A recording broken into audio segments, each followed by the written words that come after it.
एक समय की बात है। राजस्थान के एक हरे भरे गांव में धर्मपाल नाम का एक किसान रहता था। धर्मपाल मेहनती था, पर उसके दिल में लालच की आग सुलगती थी। वो हमेशा यही सोचता था कि कैसे कम मेहनत में ज्यादा धन कमाया जाए। उसकी पत्नी शांति इसके विपरीत थी। वो संतोषी और नेक दिल की महिला थी। उनके पास एक छोटा सा खेत, कुछ जानवर और जीवन यापन के लिए पर्याप्त साधन थे। धर्मपाल हमेशा अमीरों को देखकर आहें भरता और भगवान से शिकायत करता कि उसे भाग्यशाली क्यों नहीं बनाया। एक सर्द सुबह धर्मपाल अपनी मुर्गियों को दाना डालने गया। तभी उसकी नज़र एक मुर्गी पर पड़ी जो बाकियों से थोड़ी बड़ी और खास दिख रही। जब वो उसके पास गया तो उसकी आंखें खुली की खुली रह गईं। जहाँ साधारण मुर्गियाँ भूरे या सफ़ेद रंग के अंडे देती हैं, वहीं इस मुर्गी के पास चमकदार शुद्ध सोने का एक अंडा रखा था। धर्मपाल ने पहले सोचा कि ये कोई मजाक है या उसकी आंखों का धोखा। उसने अंडे को उठाया। वो वजनदार था और उसकी चमक असली सोने जैसी थी। उसने जल्दी से सुनार के पास जाकर उसे परखा। सुनार ने पुष्टि की कि ये 24 कैरेट शुद्ध सोना है। धर्मपाल की खुशी का ठिकाना न रहा। उसने तुरंत अंडा बेचा और ढेर सारा पैसा कमाया। वो भागा भागा घर आया और शांति को बताया। शांति को ये सुनकर आश्चर्य हुआ, पर उसने कहा, ये ईश्वर का आशीर्वाद है पतिदेव। हमें इस उपहार का सम्मान करना चाहिए और लालच नहीं करना चाहिए। अगले दिन ठीक उसी समय मुर्गी ने फिर से एक और सोने का अंडा दिया। अब धर्मपाल का लालच आसमान छूने लगा। रोज एक सोने का अंडा। कुछ ही हफ्तों में धर्मपाल ने अपना छोटा सा घर छोड़ दिया और गांव के सबसे शानदार मकान में रहने लगा। उसके पास नए कपड़े, नौकर चाकर और गांव भर में नाम हो गया। लेकिन धर्मपाल के मन में एक ही विचार घूमता रहता था, ये मुर्गी रोज एक अंडा देती है, ये बहुत धीरे है। अगर ये इतने अंडे अंदर रखती है तो मैं रोज एक अंडे का इंतजार क्यों करूं? क्यों ना इसे मारकर सारे अंडे एक ही बार में निकाल लूं? शांति ने उसे बहुत समझाया।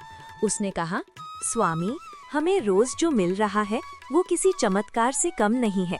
संतोष सबसे बड़ा धन है। रोज एक अंडा ही सही, ये हमारी पूरी जिंदगी बदल चुका है। यदि आप लालच में आकर मुर्गी को मारेंगे तो हम इस अद्भुत उपहार को हमेशा के लिए खो देंगे। मगर लालची धर्मपाल पर शांति की बातों का कोई असर नहीं हुआ।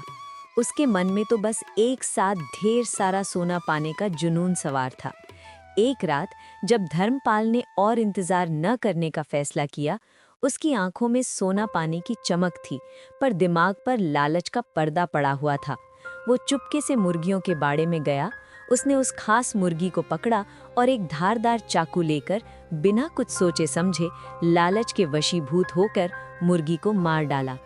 उसने जल्दी से मुर्गी का पेट काटा और अंदर झांका। सिर्फ खून और मांस था, कोई सोने का अंडा नहीं। धर्मपाल स्तब्ध रह गया। उसके हाथ से चाकू छूट गया। मुर्गी के पेट में और कोई अंडा नहीं था। वो मुर्गी एक चमत्कार थी जो रोज एक अंडा बाहर से देती थी, न कि अंदर से एक भंडार रखती थी। उसने अपने हाथों से सुनहरे भविष्य का गला घोंट दिया था। अगली सुबह जब शांति ने मरे हुए मुर्गी को देखा और धर्मपाल का रोता हुआ चेहरा देखा, तो वो समझ गई कि क्या हुआ है। धर्मपाल जमीन पर गिरकर रोने लगा। उसने चीखते हुए कहा, मैंने क्या कर दिया? मेरे लालच ने सब कुछ खत्म कर दिया। मैं इतना अंधा हो गया था कि मुझे ये रोज मिलने वाला आशीर्वाद भी कम लगने लगा। धर्मपाल को अपना महल, अपनी दौलत, सब कुछ फीका लगने लगा। उसे समझ आया कि उसने सोने के अंडे को नहीं, बल्कि उस स्रोत को मार दिया था जो रोज उसे सोना देता था। समय के साथ धर्मपाल की सारी दौलत खत्म होती गई, क्योंकि अब आमदनी का कोई जरिया नहीं था। उसे वापस अपने पुराने जीवन में लौटना पड़ा, पर इस बार वो पहले से भी गरीब था। गरीब इसलिए नहीं कि उसके पास पैसे नहीं थे, बल्कि इसलिए कि उसने सबसे बड़ा सबक खो दिया था। ये अब हर रोज अपनी पत्नी और गांव वालों को अपनी कहानी सुनाता था। एक समय था जब मेरे पास रोज सोना आता था, पर मेरे लालच ने मुझे उस चीज से दूर कर दिया जो मेरे पास थी। लालच एक ऐसा राक्षस है जो भविष्य के सभी उपहारों को खा जाता है। धर्मपाल अब फिर से खेती करता था, पर इस बार वो संतोष के साथ करता था। उसने अपने खेत से इतना ही लिया जितने की उसे ज़रूरत थी, और वो हर उस चीज़ के लिए ईश्वर का शुक्रगुजार था जो उसके पास थी। लालच बुरी बला है। जो व्यक्ति अधिक पाने की चाहत में उस चीज़ को नष्ट कर देता है जो उसके पास पहले से है, वो मूर्ख है। हमें संतोष रखना चाहिए और अपने वर्तमान आशीर्वादों का सम्मान करना चाहिए।